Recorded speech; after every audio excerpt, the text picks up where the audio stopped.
So first of all, I think that everybody should buy real estate. I don't care what you do, like you should absolutely invest in real estate. What happens is you have your life insurance policy that's going to disperse the capital. Your family will literally inherit free and clear assets. So now, Yes, I can't believe he just said that. Benny, you get it. All of this is the pillars of the system that you live in. yes. Go ahead. Damn. So real estate, again, I want to repeat this, and I'm sorry if I'm going to repeat this again. Man, I think they Do not need you to repeat it, apologize. bro. They need you to repeat that. Again, real estate mixed with life insurance is the key to generational wealth.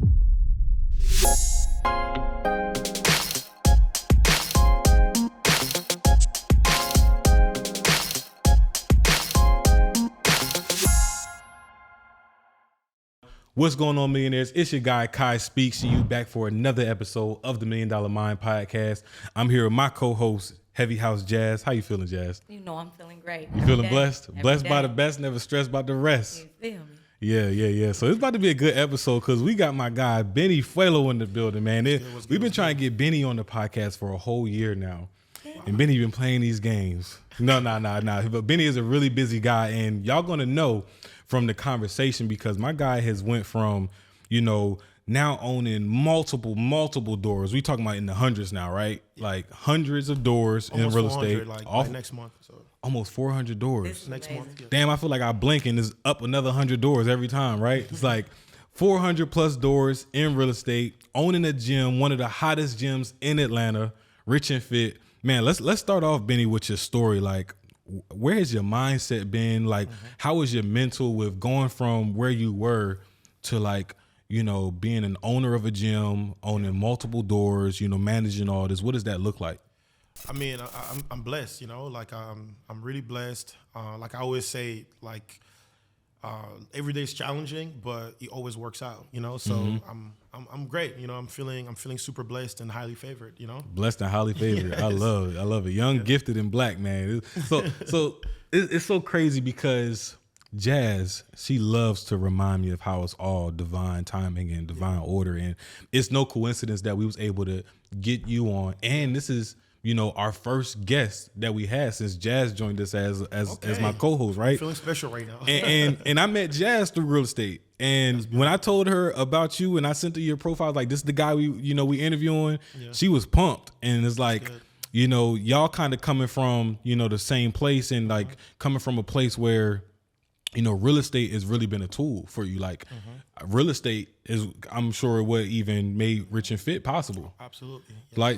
Like, what advice would you give those that are like looking at real estate from the outside, looking in and just still struggling to get their first door, their first 3 unit, their first 4 unit, or whatever that looks like?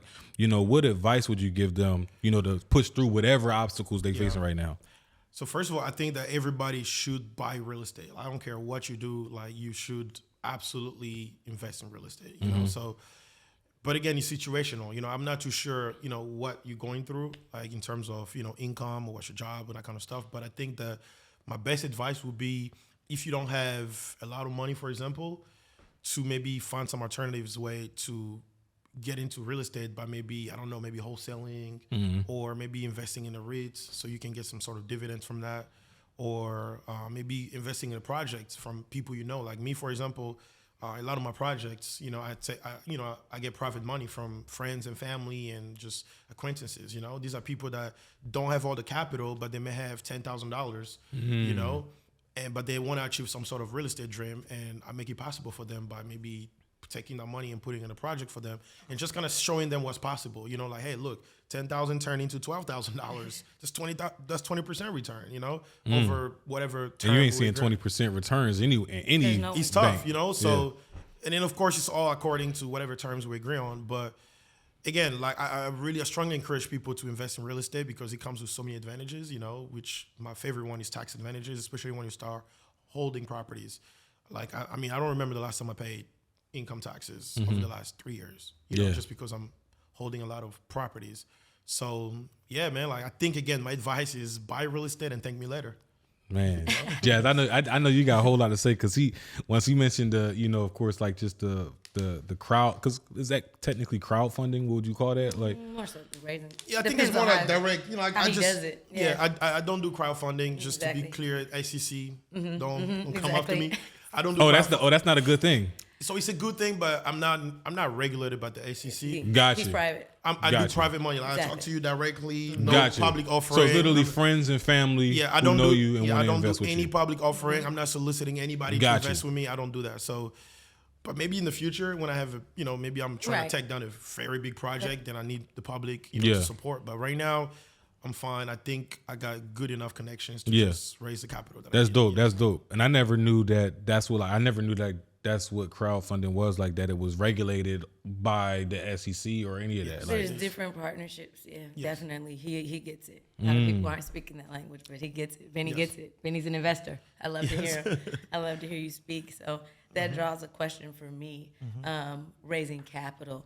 How easy was it, or hard was it for you to raise your first amount of capital for whatever deal that may have been? Yeah, so like the first deal that I ever raised capital for was a single family deal. It was a flip.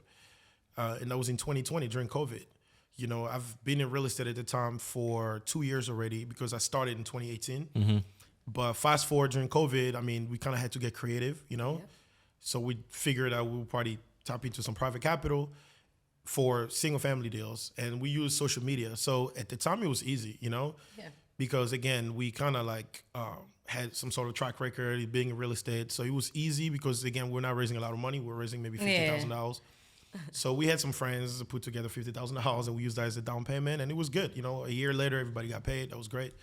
But fast forward for the multifamily, for my first deal, I would say it was also easy for me because I had my own money plus also my track record. So I really encourage people to not raise money if you don't know what you're doing because you're going to lose people's money.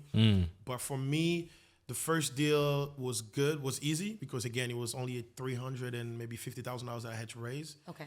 But it got harder when I started getting into the millions, I remember this year, for example, so far I've raised over the last 7 months of the year, I raised $4 million. Nice. I mean, it doesn't sound like a lot of money in the grand scheme of things, but it was kind of challenging. A lot of money. It is a lot of money for people to see the vision with. So again, it's not easy, but it's not an excuse to to execute. I think the challenge is for me personally is that first of all we're not doing crowdfunding. That's what makes it hard. So $4 million. Exactly. Right, because you got a small circle that got to donate them. Exactly. Okay. So $4 million. If I were to go the crowdfunding route or I have this syndication route where I'm giving equities, I mean that's easy. I can raise $4 million right now on the phone, because you have more access. Yeah. I have more access. I can raise $4 million in one day. But because my business model is I only offer cash on cash return to my investors, which means they're just private lenders. They come in the project. Their investment is only a portion of the down payment on the deal. And then upon refinancing, they're going to get back their money and they're out the deal. That's not appealing for everybody because most people, when they see me buying 100 units or 60 units, whatever, they want to be a part of it. Exactly. They want to stick to the project for 10 years, but I'm not interested in keeping partners for that long. Right. So that makes it hard for me to raise $4 million. But thankfully, I got people that, I'm a likable person and people want to be a part of whatever I got going on. Yeah. So and they see the proof of concept at this point. Proof of concept. So for them, maybe on the short term side, some people are interested to just get some cash on cash return. And I offer some aggressive terms to buy them out the deal, and it works, So yes, this is kind of to offer some context why it's hard. Is because we only offer cash on cash return, not like equity. Or you're not an owner with me or nothing. It's not a syndication. Gotcha. And just so I'm understanding right, cash on cash is like you invest this, you'll get back that, and you'll get it back in a set amount of days, set amount of time, whatever term we agree on, and that's all the deal is. You're just a lender. You're not on the LLC. You're not an operating agreement. You're just a lender. You're lending to my entity. You're a limited partner. But it's so interesting. I guess when you're talking in the millions, right? I guess where people who might be interested in investing hundreds of thousands of dollars or more, they might be thinking about that investment a little bit differently as opposed to somebody. Because I'm thinking like if I'm like investing $5,000 to $10,000. I would be cool with a cash on cash return because it's like it's no different than me throwing that into a savings account. That's true. And I'm getting 0.2% back on my on my investment or my deposit.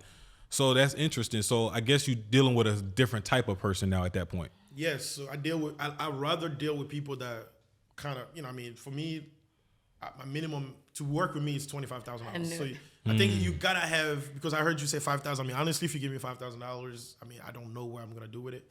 In terms of, like, That's crazy. You just shot my $5,000 investment. not because I don't know. I'm gonna probably It's more of a turn it- headache. Yeah. I'd rather not take your $5,000. Yeah. Exactly.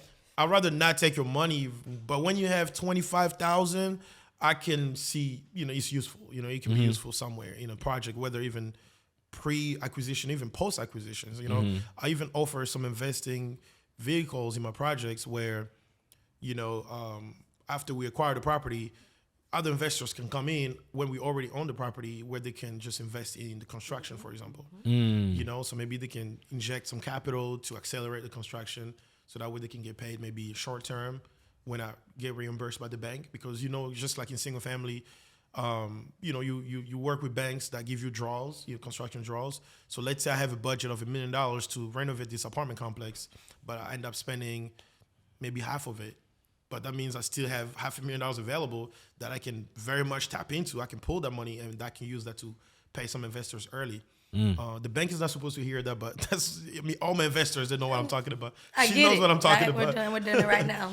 So yes, totally understood. So my investors know what I'm talking about. I'm just keeping it 1,000 here, you know. So it's strategic finance. it's strategic, you know. So I offered that opportunity to some investors that want to come post acquisition, where let's say I acquire property and I need to get the construction work, you know, started, and I need $100,000. I can just partner with you and say, hey, look, give me $100,000. I'm gonna do some work here, and then I'm gonna pull back 200 from the bank, and I give you whatever return on your 100,000. Let's say 10% over the next 6 months or whatever. You know, Man, I'll be honest. Like, this is how I know you've been doing this for a minute, Benny, because you like jazz. Y'all talking Chinese at this point to me. Is like, I'm just trying to wrap my head around it.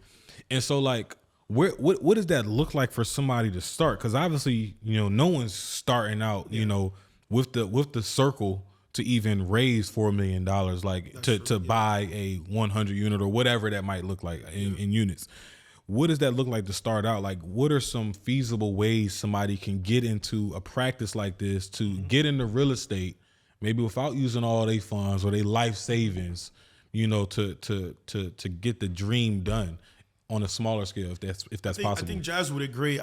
It starts with education. You know, I strongly recommend people, you know, you gotta know what you're doing, man. Like, at least in theory, like maybe not in practicality, but like at least read about it, connect with people. I mean, get a mentor if you can. Like, real estate is very risky.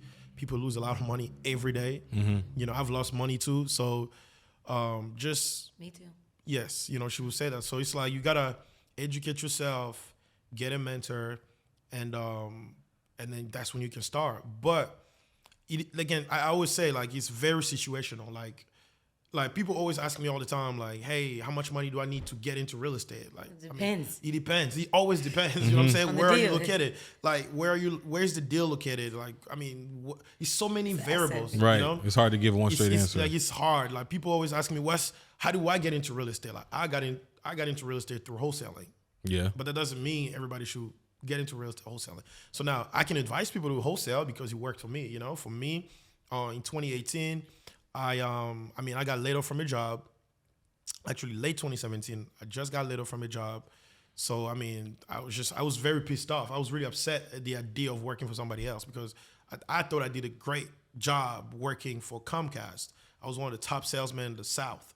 So, I mean, I had, you know, aspirations to climb the corporate ladder and become an executive one day, you know, and then I just get laid off out of That nowhere. would piss me off Look too. at God. And exactly. So I was like, man, like, I'm never working with somebody else, you know? So, but then, you know, almost by accident, real estate kind of fell in my lap because I was home and watching TV, and then there was this infomercial talking about you can get into real estate with no money down. It sounded too good to be true. But again, what did I have to lose, you know? I lost my job already. So to me, I just gave it a shot, and I went to this seminar 3 days, and I learned what I had to learn. And again, education first. I had to learn some basics, and I started wholesaling. And 3 months later, I closed my first deal, made $50,000. And 2 weeks later, made $16,000. Got a little lazy, but then later in that year, 2018, I got my real estate license, and then kind of just Went from there. again, I didn't need my license, but at the time, I kind of figured, let me get a license so I can do my own comps, and eventually when I start flipping houses, I can list my own houses. So I had a game plan. Yeah. Got my license, and then I started taking myself a little more seriously. I gotta be honest, and then it went from there. So wholesaling, but then the problem with wholesaling is like you only as good as your last deal. So it kind of was very frustrated. I mean, it's great. I made a lot of money wholesaling. Like I made in 1 year. I remember 2021. I made north of $2 million just wholesaling. So it was great. But I just wanted to get into a predictable, business model in real estate.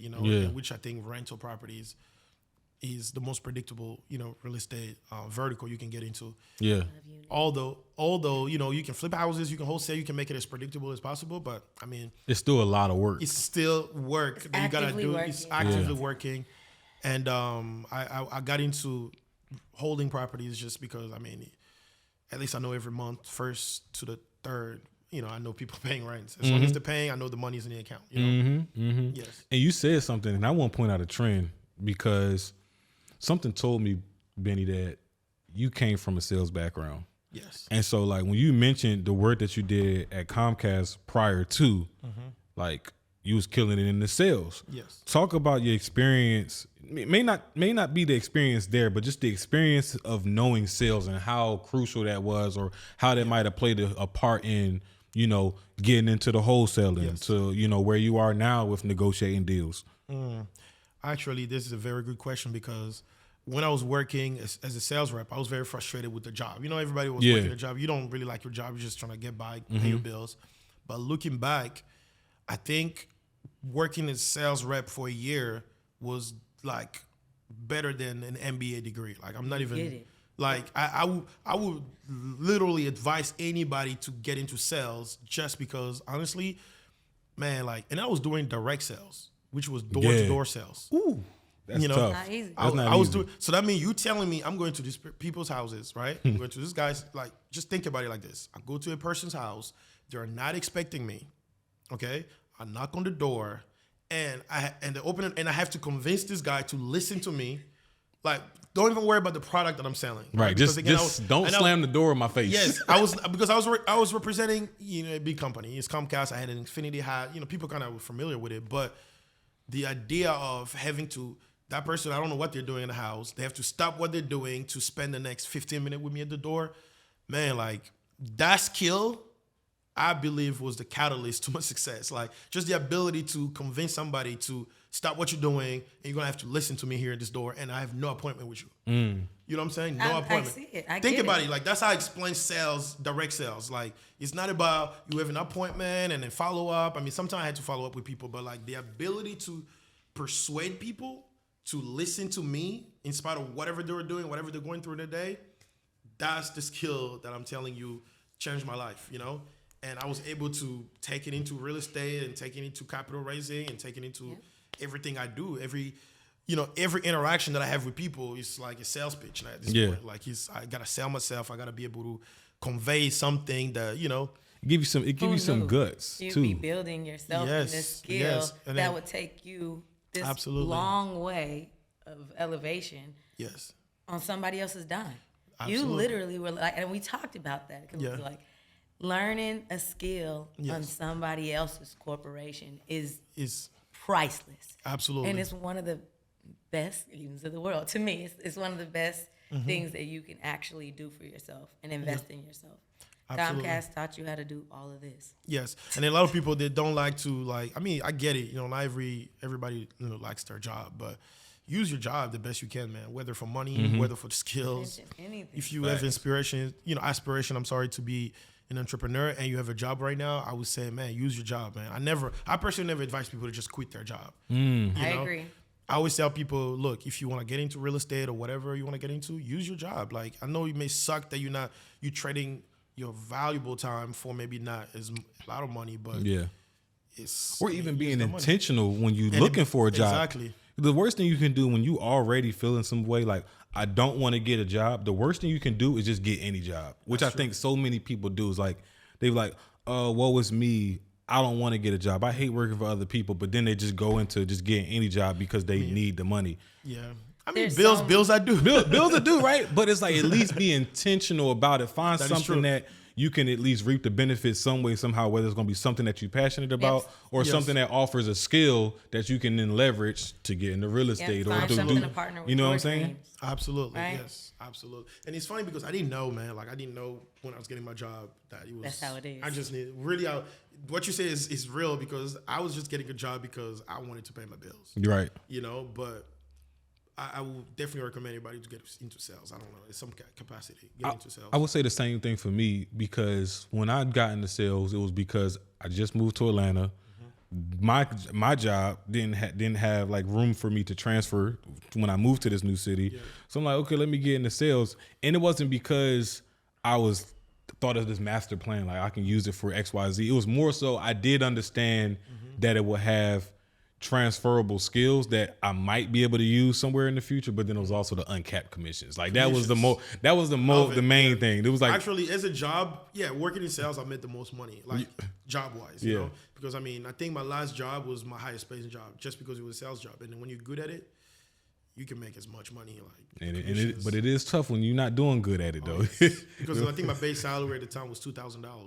Ooh, better than mine. Yeah. You know what my base was? What was your base? My base was $400 a week. What? I mean, my If base I salary didn't was make a enough sale. for me to pay my rent Yeah. and my car. That's tough. But after that, man, I was making maybe $8,000 a month, or $10,000. So that mean I was really earning a lot of commissions. I was really good at selling, you know, whatever. Like, We could see from where you are now, right? Jazz, you got experience in sales? So this is exactly where I was going. So no, Okay. I'm not a salesperson. I can almost not even give you the invoice. I'm a people person. I came in healthcare, and also when I came into real estate, I bought doors immediately.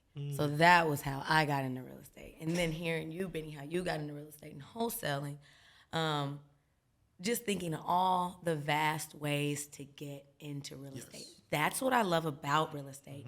If you could do it over again, would you recommend, even though I hear you say, hey, it's whatever works for you, what way would you have done it differently than that's a good question. wholesaling?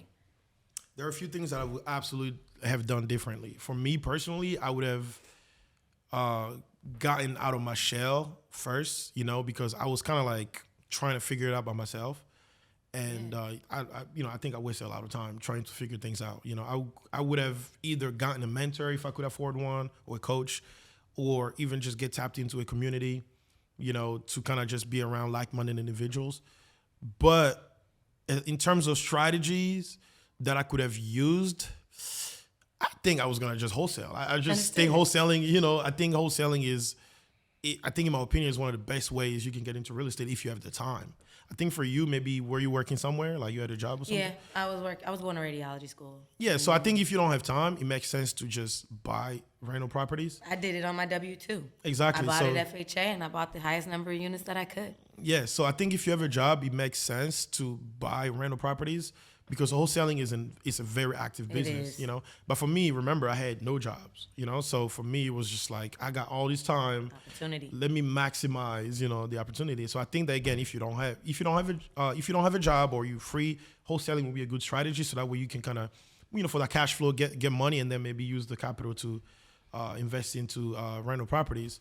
But again, if you have a job, then it makes sense. So again, like I always say, it's very situational. There's not one way to get started. Yeah. If you're a doctor calling me right now, hey, I want to get into real estate, I'm probably going to advise you to buy rental properties. It's Right. going to be your way. But if you just graduated college and you don't have a job yet, you're in the market, I mean, you got time, wholesale, because you can make $50,000 and you may never get a job. You know, that $50,000 may be your yearly salary potentially at your job, you know, so.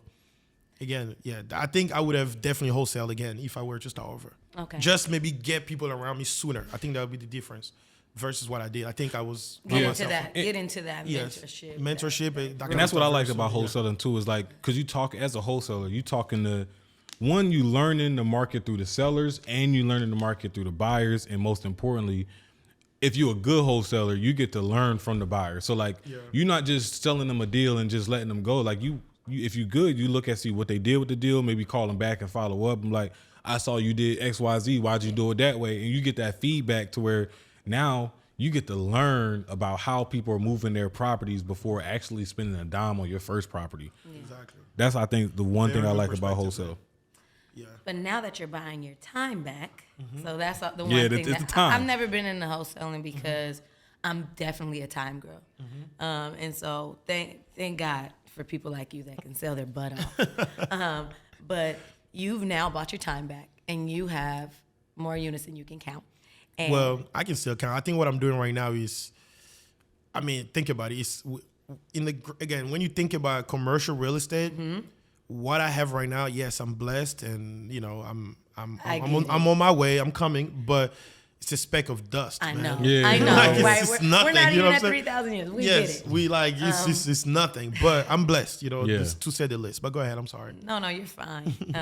And I like that you're a realistic person on here, Yeah. and you're letting people understand even the difference. Yes. Right, from residential to commercial, and then what's the goal there. Yes. Right. But since you've now crossed over to that whole passive side of things, out of that active lane of just wholesaling, what would you say is, there's this glam, like, wow, you have this passive income and people are paying you rent. But what about the cons of buying a multi-unit? What does that look like? You know, even from getting into that deal in the beginning to, you know, just the holding of that unit, whether it's 3 to 5 years or, you know, Yeah. scaling up. So first of all, I'm gonna be real with everybody right now. Honestly, I was gonna say there's no such thing as passive income in real estate, but there is. You know, if you invest in REITs and you just, you know, I mean, if you really don't want to be involved, let's say, like I was saying earlier, you invest in a project and you just wait for your return.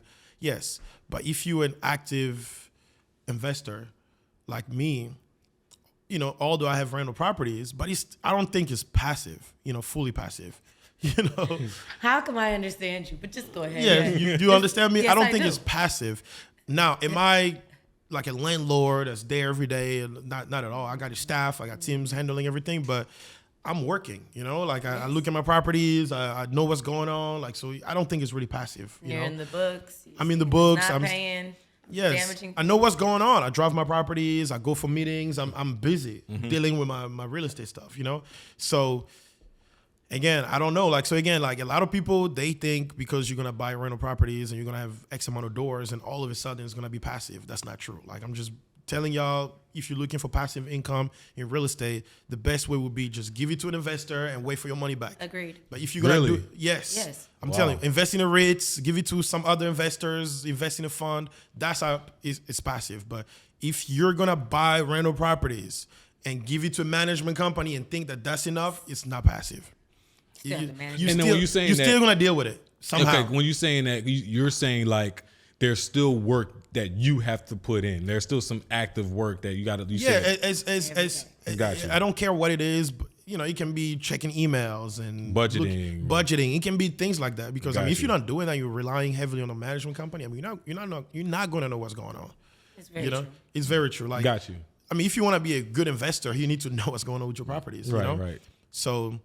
So I think, I don't know if I was really answering your question, but I wanted to address the whole passive income thing because a lot of people think that because you have 10 doors, passive income. He's not doing a damn thing. Nah, he's, that's not true. He's You- set. That's not true. Wow. You're still actively in the business. But what was your question again? I So, want to make sure. And that's good that you spoke to that, right? It's not, real estate is not for everybody in every aspect. Yes. But what I was basically asking you was, you know, what are some of the cons of buying multi-unit real estate? Everybody looks at, right? Like you Yes. said, the passive income. But what are some of the cons? Let me think. There are not a lot of them. but- From and even from the aspect of even just purchasing a multi-unit all the way to even the aspect of holding that unit that. over time. What are some of the cons? I think for me, when it comes to multifamily, I think one of my number one cons would be the exit. You know, I don't think exiting it is as easy as a house. You know, Agreed. so the advantage of buying single family is that, I mean, if you buy a house, you can sell it to almost anybody. You know, you can sell a house to, I mean, kid out of college with a job offer can buy a house. Yeah. You know, they don't even have income yet. Like somebody with a job offer can buy a house. Yeah. You know, but when you get into commercial real estate, you're selling it to other investors. Yeah. So your pool of buyers is definitely smaller than the residential single family. I think that's the number one con, in my opinion, that that kind of makes it hard for people in multifamily. But I mean, multifamily just has too many advantages, So I'm really I'm thinking about what I like other that. what other I didn't con even think about that, but I definitely can see it. Yeah, the exit is not as simple as, And it makes sense, and that's more of the reason why it's like before you get into it, you gotta be sure, like almost sure of it, because you're not gonna you don't press a button and sell it. Like I mean even when we were wholesaling, like you can sell a house in a week. Yeah. Houses fly pretty fast. Even if you accidentally get a bad deal from the sellers, like you can still find somebody that's going. You can find somebody. Multifamily commercial real estate, or even any kind of commercial real estate. I mean, these properties can sit on the market for a long time because you selling it to other experienced savvy investors, and they know what they're talking about. I mean, it's tough. I mean, you can just sell anything, How long is the whole underwriting process usually from beginning to close to even sell that unit? So that commercial property. I mean, typically, people take as long as they can. I mean, I've heard of 6 months and sometimes a year, depending on the assets. But we more aggressive. We close 30, 60 days max. Nice. So we kind of got into this commercial game with the single family mindset in terms of closing fast. Yeah. Just because we want to, beat the competition in a sense, because I think in multifamily, when you're offering quick closing, is very appealing because people are used to, 6 months close and 3 months, a year close. I mean, people are underwriting deals for a full year, but we move faster. I mean, when we have a deal, we underwriting pretty fast. We get the appraisal, we get the lender on board, and we work with some lenders that are pretty fast as well. So, I mean, we can close 30 days, 60 days max, Yeah. And now, even though I mentioned the pros of wholesaling because you can kind of get feedback from buyers and stuff like that before you buy your first piece of real estate. But is that the route that you went, or do you have a mentor as well? Like, did you go through, the mentor route? Commercial real estate? Yeah. Yes, I actually paid a mentor at the time $25,000. So the thing is, I always wanted to buy multifamily apartments, but I just didn't know how. I mean, I watched as many YouTube videos as you can think. I read books. I mean, all that, right? It was good, but it's I mean, what I found out is these lenders are not going to just give you money. And then when you're talking about multifamily, you're talking about millions of dollars. Yeah. I mean, they're not just going to lend you money when you have no track records and that kind of stuff. So I got stuck somewhere, and I figured that I'm going to invest in a mentor. At the time, it was $25,000. His name is Ed Bolden. So I paid him $25,000, and literally 2 months later, I bought my first apartment because it just accelerated everything for me. He personally introduced me to lenders that already trusted him because of his track record of 8 years. And I mean, I'm not talking about applying online and waiting for a response. I'm talking about phone call. Hey, here's Mr. Beni Fwelo. Personally introduce me. And wow, that's some value. Making sure vouch for me, and he's doing it for all his other mentees, and that made it easy for us to get approved on these loans and close pretty fast and that kind of stuff. So you never know what your mentor can do. I'm a big supporter of the idea of pay to play if you have to. And because that's what it takes, sometimes that's what especially today, we're in the information age, just so much information going. Yeah. At this point, it's overwhelming, and people don't really know which route to go. You can get analysis paralysis, truly. Exactly. You can get paralyzed. So I think there are people out there that are actually doing things that can just shorten your time. Amen. So just get with one of them. I don't know, just pay the price if there is one, and just save your time. I paid $25,000 to a mentor, and now I have $44 million worth of real estate. And you said you got your first deal in 2 months after paying my mentor, and then next month, as I'm talking to you guys, I'm gonna be at $65 million worth of real estate, and all that happening less than 2 years.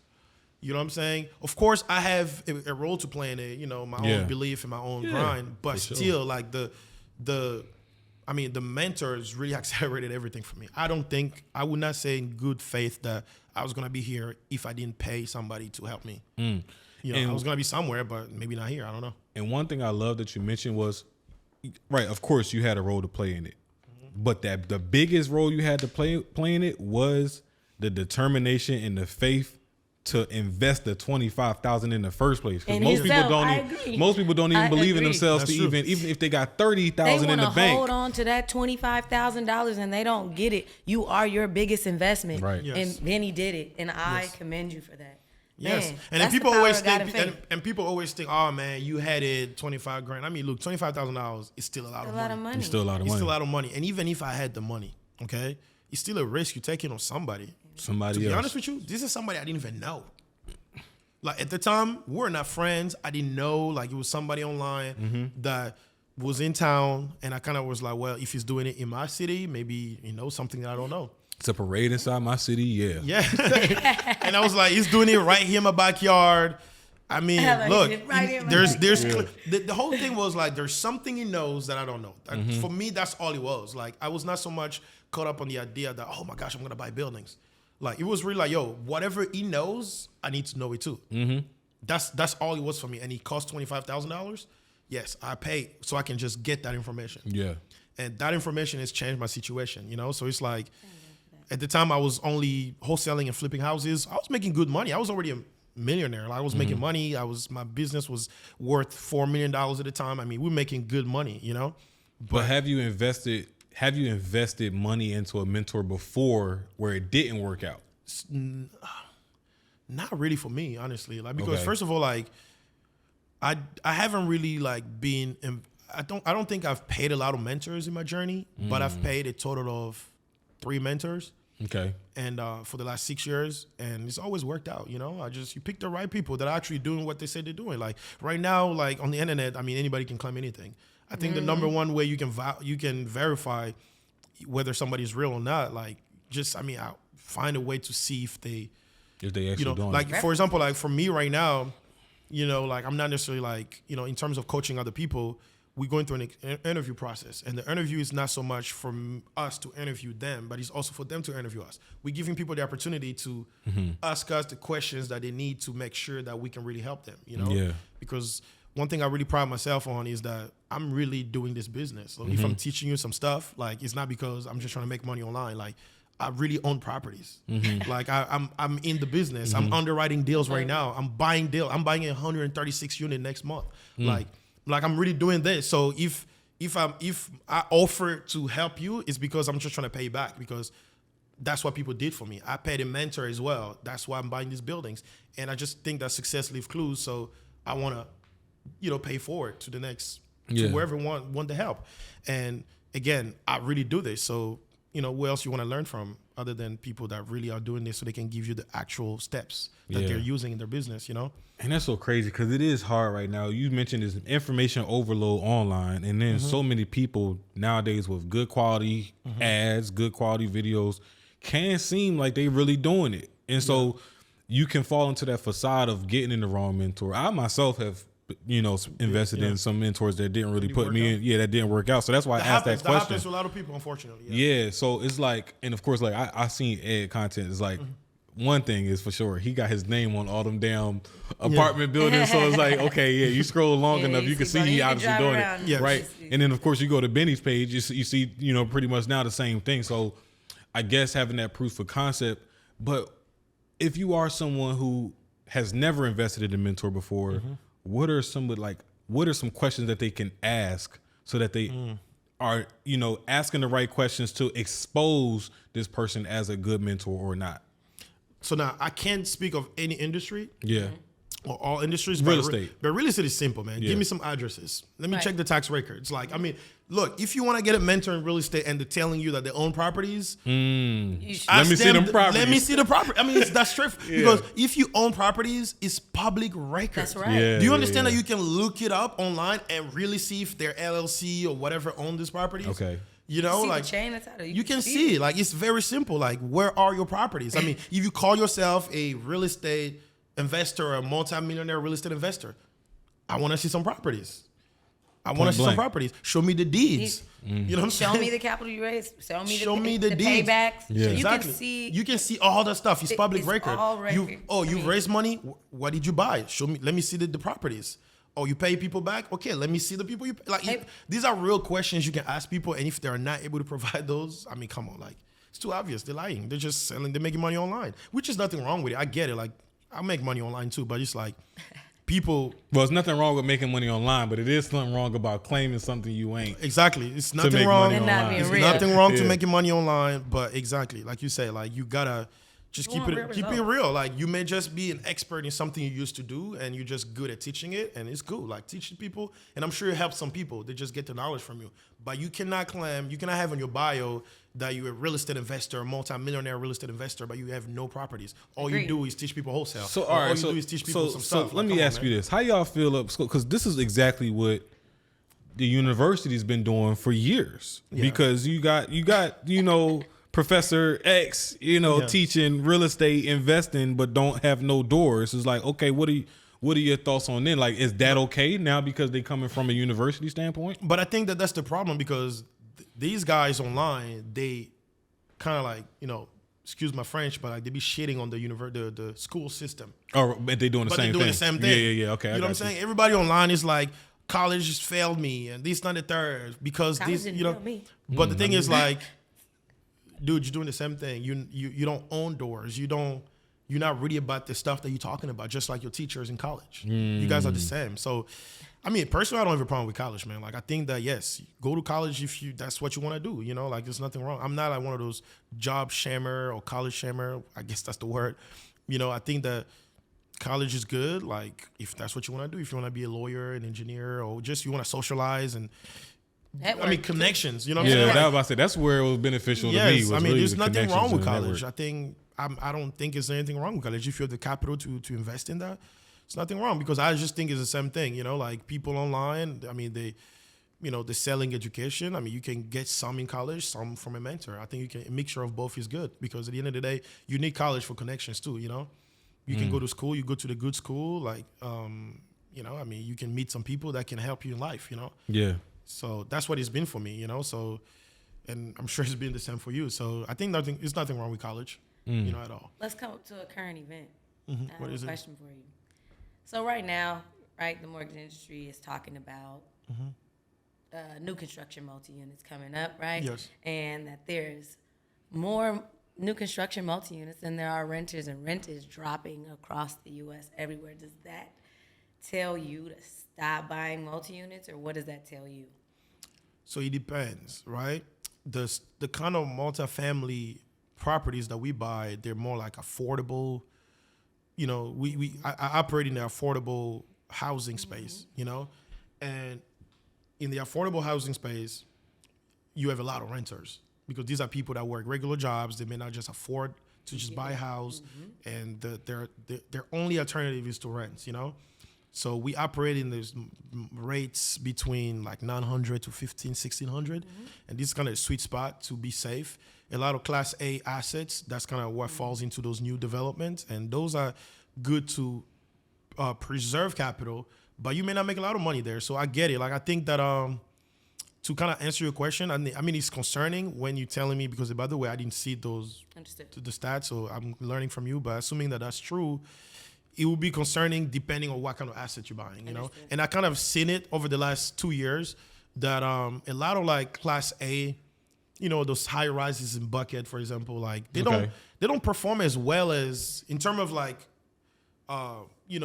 the upside, like the return on your investment. Yep. They don't perform as well as the kind of asset we buy, like underperforming assets that we add value to, and we can 2x the property value in a matter of a year or 2 years, but you don't really get that as fast when you're buying, some stabilized Class A assets. But it's good to preserve capital. So Appreciate for sure. Now, when you say Class A and any of the other classes, what do you mean by that for someone whose first time is hearing that?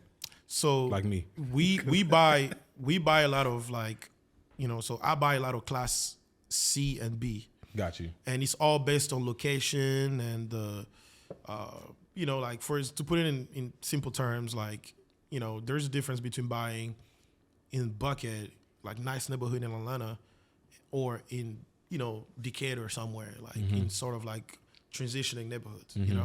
So I buy a lot in transitioning neighborhoods that I know over the next 10 years is going to make sense, and those assets are generally in needs of some sort of construction, or just those properties just need some love. So from because like I was saying, they're underperforming in terms of like the rental income is not there, and their net operating income is not really where it's supposed to be. So we go in and we turn those units, we make them nice, and we take them from Class C to Class B, and and we kind of like hold it like that and wait. So again, Class A is the nice stuff, in the nice neighborhood. That's how you can think about it. Class C, you can think about the hood, or the neighborhoods that are coming up. Yeah, so we like to buy those because you can get something for like $5 million, in English Avenue, and then in 2 years it's worth double that. It's hard to do in Buckhead, you know what I'm saying? Because in Buckhead it's already gonna be stable, already, But so I think it makes sense, because for me right now, my strategy is to buy a lot of this Class C and Class B for the upside, like just so I can make a lot of money, and eventually I'm gonna start preserving my capital in nicer, for lack of a better word, like in just better assets, Class A, Now I heard that there's a Class D that people don't really talk about. Yeah, I don't touch Class D. That's like that's the slum. You don't want to touch Class D. Got you. Yeah, okay. That's like, if you want to be a slumlord, then you go to Class D, but that's tough. Like, that's too rough.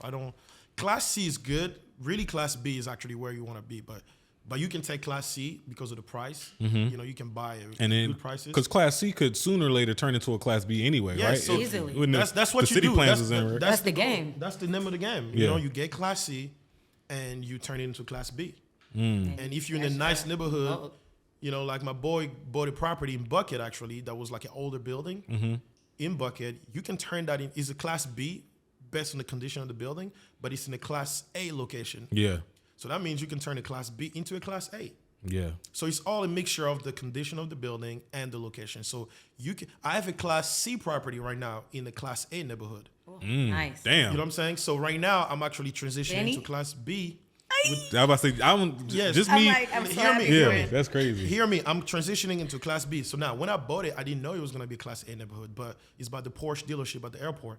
It's a lot of new development coming around. Right. So eventually, over the next few years, I'm going to have a Class A property, because even if I may not keep the structure of the building right now, but I can tear it down and build other things. So that means there's a potential for Class A in that location, if it makes sense. Yeah. Again, I would always tell people, don't buy real estate in hopes that the price and the value will go up. Buy real estate because you know how to make the value go up. So again, when I'm telling you I buy Class A, I buy Class C, I'm going to turn it into Class B. These are not speculations. We actually know how to do this, and that's how you buy real estate. You gotta know what you're doing. Because a lot of people I keep hearing it's like, oh, I'm just buying, real estate, and then it's gonna go up. I always ask how. How? Do you know how? What's the exactly? They I don't always ask people understand how. Like how exactly. What's That's going to happen for the property, both for the price of your property or the value of your property to go up? So again, buy real estate not in hopes of not hoping that the value is gonna go up. Buy because you know how to make the value go up. So it's two different things. You know what I'm saying? So that's just that's the name of the game. Do you go ahead? Sorry, I was gonna say, even if you don't know how to make it go up, at the very least, buy somewhere you or your kids are safe to live. Location is one of the biggest things of real estate. That's the number one thing in real estate. Just adding on. Yeah, For no, sure. that's big. I think that's huge, because like you said, a lot of people just buying real estate just because they thinking of the doors, and the more doors, they tying it to this passive income. Like, oh, I'm just trying to get more doors so I can get more passive income. Yeah. When you got to think about all these other factors that play a part of that. That's huge. I mean, real estate makes sense for the most part in the long term. I mean, there's a rule of thumb that I've kind of heard some people say that, like, if you hold a property for 10 years, it's gonna make sense.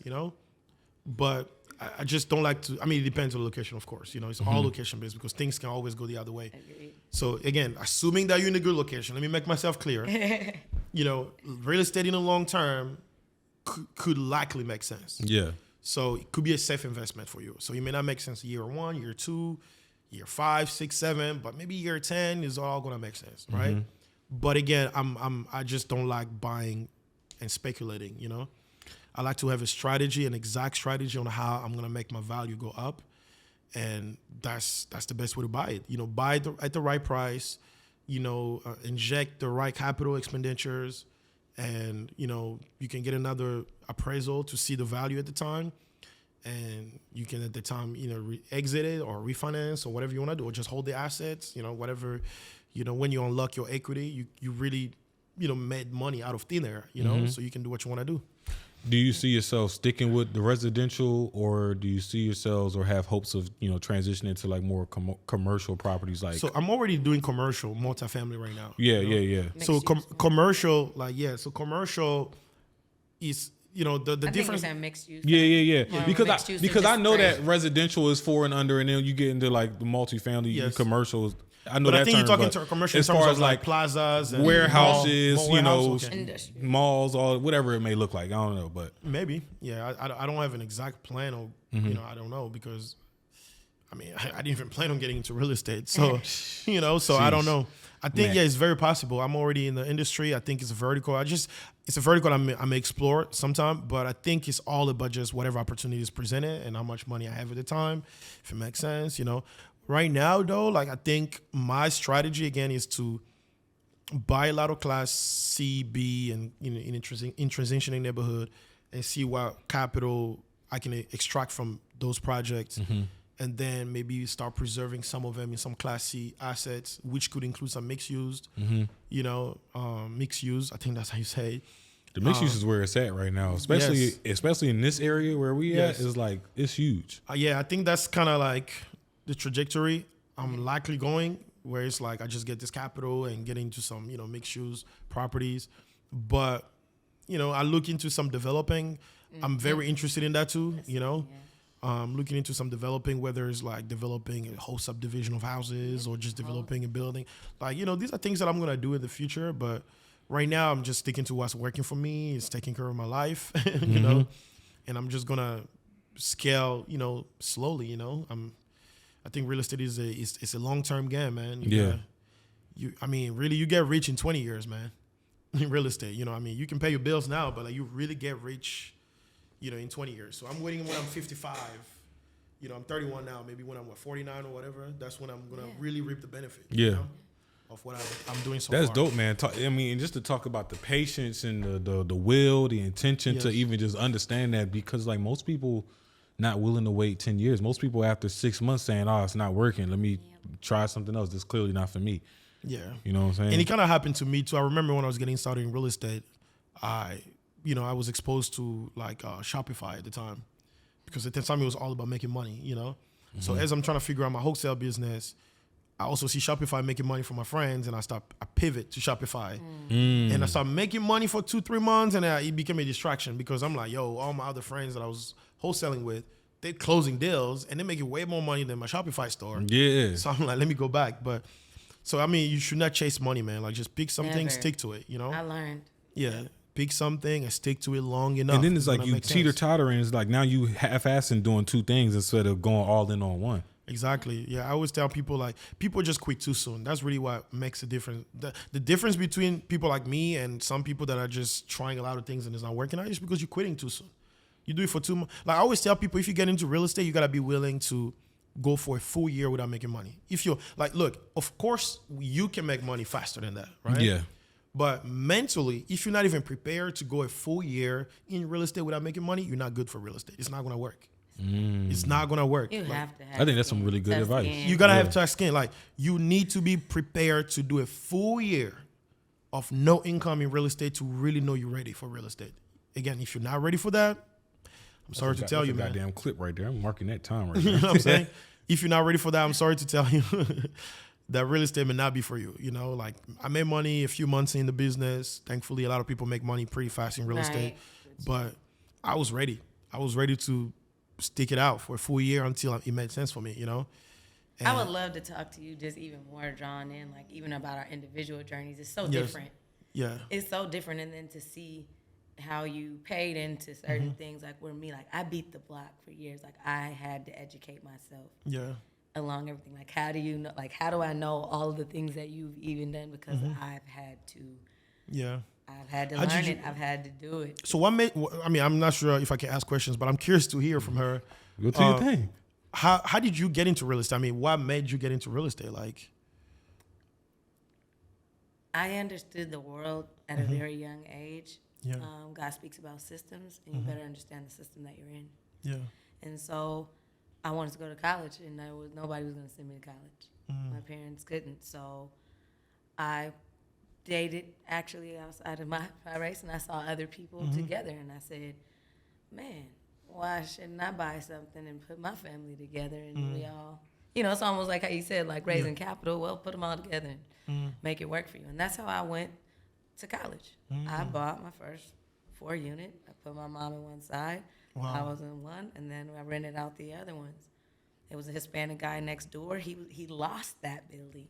wow, And he kept the 4-unit next door because that one was unpermitted. Didn't matter if it was unpermitted to me. I still made money. yeah, So all right. So y'all was talking about, because not to cut y'all off, y'all was talking about the legacy piece. Yes. On how real estate is also beneficial to the legacy. yes, I wanted you to touch on that because while I was over there getting this thing situated, you was about to give us some gas on Yes. the whole building legacy thing.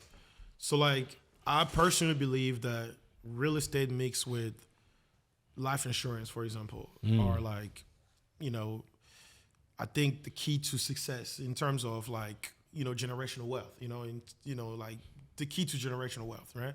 So, have you heard of the concept of like buy, borrow, and die? Have you heard of that? Like, so essentially the way it works is you buy an asset, you buy real estate, for example, you borrow against it, but because you cover yourself with life insurance, when you die, your life insurance will pay off your loans, and it will essentially, your family will inherit No debt. free and clear assets. So again, I'm gonna repeat it. So you kinda- borrow against you buy an asset. Let me you borrow let me against put it. some let me put Yeah. some legs to what I'm saying. Yeah. Right. So in case of real estate, for example, so every time we buy an asset, right, we buy real estate. Let's say I'm buying my next building, 136 units. My loan at the beginning is going to be $9 million, right? So we have a $9 million loan, but for a $25 million property, right? The value of the property is really $25 million. And so over time, as I'm, stabilizing the assets, I'm going to be unlocking that value of $25 million. And then I'm going to go and I'm going to borrow against it over time. I'm going to be borrowing against my equity. As I'm growing older, hopefully the property is also appreciating, maybe past $25 million. But I'm gonna be borrowing against my equity, and this is tax-free money, by the way. Either through a cash-out refinance or line of credit, however you want to borrow against it, to do other projects, to invest in other businesses or other real estate. But it's really important to always have a life insurance with the value of every loan you have. So, for example, if I have a $10 million loan, I would go around and get a life insurance policy for $10 million plus, right? You can even do a term life. I know. I would always encourage people to try to get a whole life policy because it kind of stays with you. But a term life would be fine if that's what you can afford. Because again, you only want to cover yourself for the duration of the loan that you have in the property. And most mortgages are 20, 30 years and that kind of stuff. And if you can get yourself a 30-year term life, right, of $10 million, that covers you for the time you have this $10 million loan, right? So what happens is you borrowing against this property, right? And then you older and God calls you back, right? And you die. What happens is you have your life insurance policy that's going to disperse the capital. That's right. And you Pay can, off the. you can, and then in order for that money to pay off the loan, you can set it up through a trust. So what you do is every time you get a life insurance policy, make sure that you have a trust that kind of dictates how the money is going to be allocated, right? So now, I can't believe he just said that. but I You mean- get it. yeah, so your trust will essentially say, well, I have this policy of $10 million. By the way, you should have multiple policies, not just one policy. I have this other policy and that policy, whatever how many policies you have, total $100 million worth of policies. I need $10 million to pay off this asset, whatever loan that's going to be at the time of my, when I pass away. And you kind of structure it through a trust like that. So that way your family will literally inherit free and clear assets. Yeah, And out they of can- probate. And out of probate, and then they can repeat the trust. I mean, they can repeat, the cycle if they want. They can either just cash flow no mortgages, you just pay the taxes, or they can take a free and clear assets. They can go Borrow against it, and just repeat the cycle and get their own policies. Definitely. and get And their you own teach them policies. this. Yes. know. And by the way, think about I know it. for a fact they doing this. No, and I'm here to collateralize him. It is true. All of this is the pillars of the system that you live in. Yes. Go ahead. Damn. Real estate, again, I want to repeat this, and I'm sorry if I'm going to repeat this again. Man, I think they Do not need you to repeat apologize. it, bro. They need you to repeat that. Again, real estate mixed with life insurance is the key to generational wealth. I tell all my friends that you cannot talk about generational wealth if you don't have real estate and life insurance included in whatever assets that you have. I know you got stocks, you got other things, businesses, but you need to have real estate and life insurance because that will guarantee your next generations to have money and wealth. That's it. Like this episode right here just became homework for every single one of my family members. Like You I'm gotta sending get it to life y'all. insurance. Y'all better watch. And this by the whole way, I don't episode. sell life insurance. People, when I talk about Used to sell the it. Yeah, they think you sell it, bro. Not anymore. when I talk about the buy, borrow, and die strategy, people think that this guy gotta be life insurance. Oh, he trying to sell me something. I don't have life insurance to We sell can give you a resource. Though, if You know, need. we could, you can Yeah, provide we some can, resources, but I definitely. I don't have life insurance to sell you. But I really believe that everybody should buy real estate, borrow against it, and die. That's what that last part is That last guaranteed, I right? love it. So, but we know it's guaranteed. No, he gets it. See, Think about it. Think about it. He started it with education, and if you don't get it, Yeah. you don't understand Yeah. the system that you're in and how these pillars are made and what it's standing on. Yes. You don't understand what game you're playing. And then besides real estate, right? And then Okay. besides real estate, right? How you out here living life, right? And you protecting everything around you but your life. It's your life. Yeah. Like that to me doesn't make sense. So Yeah. I mean, if you gotta have life insurance, it's guaranteed that you're gonna die. Like Yeah.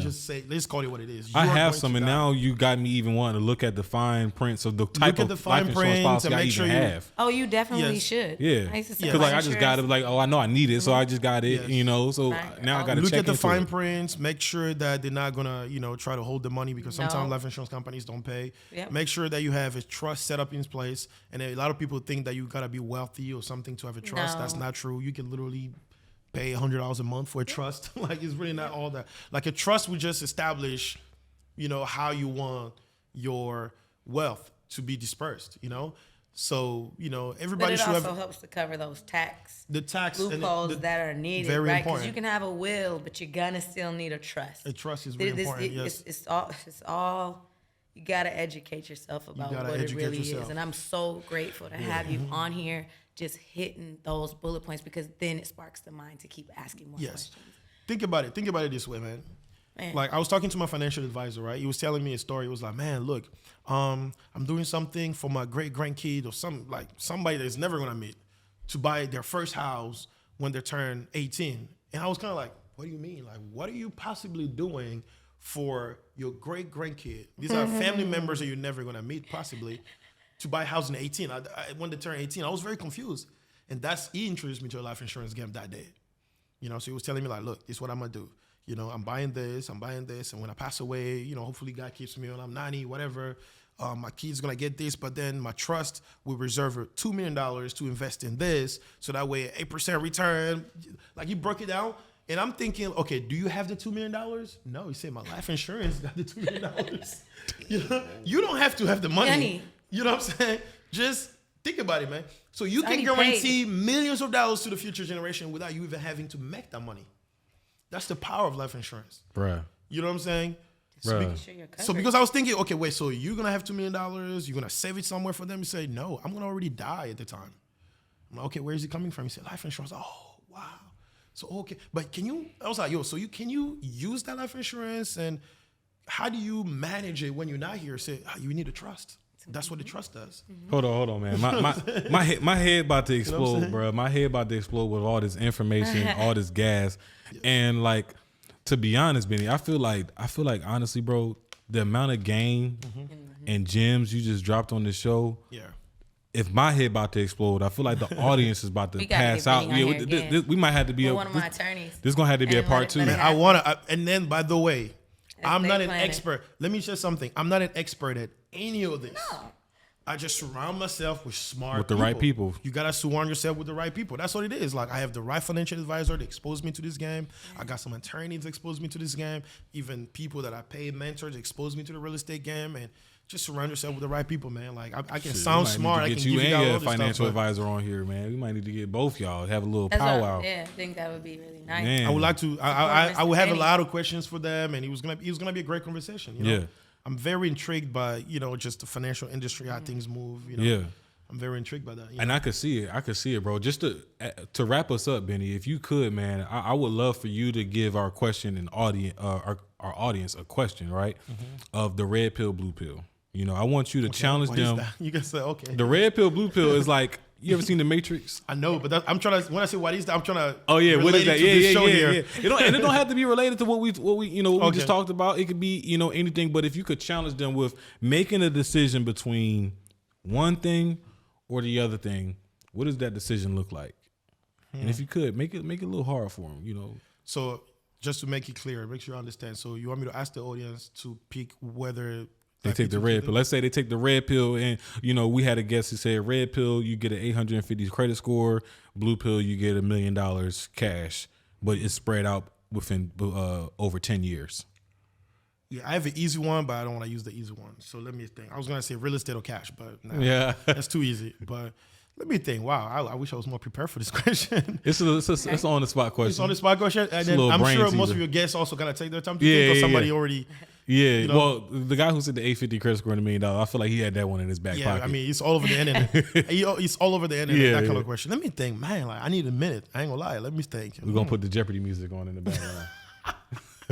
It ain't no Oh Jeopardy. man, red pill, blue pill.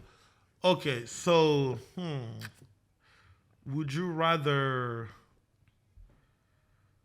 I kind of want to make it real estate related. I'm sorry. Go ahead. I mean, do your thing. I guess. Would you rather have 100 houses, or would you rather have 100? I'm gonna do 100 houses, or let me see, 100 houses, or oh man, what can I compare it to?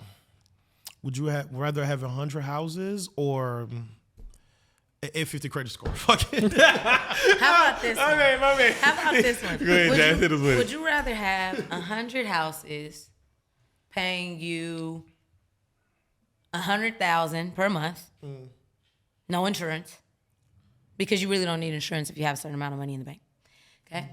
Or would you rather have 10 houses with life insurance? You see, she's smarter than me. I'm not My brain I'm just still like, trying to understand the glitched. question. So my 100 brain houses, just glitched when you asked me that question. Yeah. I felt dumb as shit. 100 houses bringing you $100,000 a year. But you have no life insurance. No life insurance. No. Or 10 houses with life insurance. That's actually very good. Actually, let me ask them that. I'm gonna reformulate. Okay, all right, let's go. Okay. Just because he spoke on that Yeah. insurance. So yes, Yeah, that's big. knowing everything that I've discussed on this show today.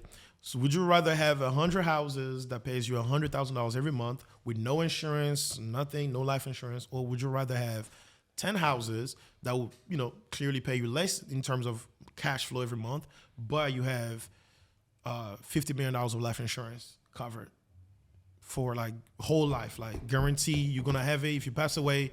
You got $50 million for your This family. is a really good. That's a good question. And I think I even thought about it like, how old am I? Where am I? Where am I at? Yeah. That's So again, to put it in perspective, would you rather have 100 houses that pay you $100,000 or have 10 houses that pay you $10,000 a month, but you are guaranteed $50 million when you pass away for your family? What would you rather? Ooh, I know where all the selfish people going. So let's see what they're thinking about. Yeah. You know what Let's I'm see what they're thinking about. And for the audience, when y'all ready to answer that question, you can answer it in two places. You can answer it on YouTube by going to the community and looking at that poll, or you can go to the link in the description to join our Facebook community, and you can answer it in the Facebook group as well. So those two places, I want to know what y'all picking. Red pill, we're gonna say is the 100 houses at $100,000 a month. Blue pill is gonna be the 10 houses at $10,000 a month, but you get $50 million in life insurance that you have for your family when you die. Which one y'all picking? Red pill or blue pill? And then, by the way, I know people in the comment may be like, well, sometimes life insurance. No, I'm saying guaranteed. Like, as soon as you pass away, it's guaranteed. It's guaranteed. They're writing a check to wherever you want the check to go to. Right. If you got to trust. Of course. Right. I'm learning. Hey, man. You So better have a trust. Right. $50 million you got in a you- lump sum is a That lot of other freaking person money. may not pay it. It's a lot of Yeah. money, by the way. $50 Yeah. million. You don't want your family to just get Yeah. 50 mil right Yeah. away. Yeah. People will lose their Over. mind. They're done. Bruh. You want to structure it over time Hell yeah. through Yeah. investments. Yeah. and You might not I was- have no family if you don't I have no was trust. dispersed. Yeah. It'll be tough. It's gonna be the Clash of Clans over here. it's Hey, Benny, it's tough. been a pleasure having you on the show, Absolutely, man. bro. This is fun, yeah. You came, you delivered, like you really went above and beyond where I thought this conversation was gonna go, and just dropped it heavy on us and heavy on the audience. And to our audience, I appreciate y'all tuning in every single week, Mondays, Fridays when we drop those clips. We joining y'all on Tuesdays for the lives, and I'm just blessed to have y'all a part of the show week in, week out, letting us know who you want to hear from, what you want to talk about. And, we just hope to continue to deliver to y'all. So make sure you smash that like button, hit subscribe, share this with a family and friend that need to know about those life insurance policies, about this real estate game. Just make sure you share it and get the message out there. I'm your guy, Kai Speaks. We got Jazz in the building, and you just heard from Beni Fwelo on real estate hacks, life insurance policy. Man, really just the financial game to setting your family up for real. Yes. Just remember to keep focus, build momentum, and drive results so you can live abundantly. Peace. MDM. Let's get it.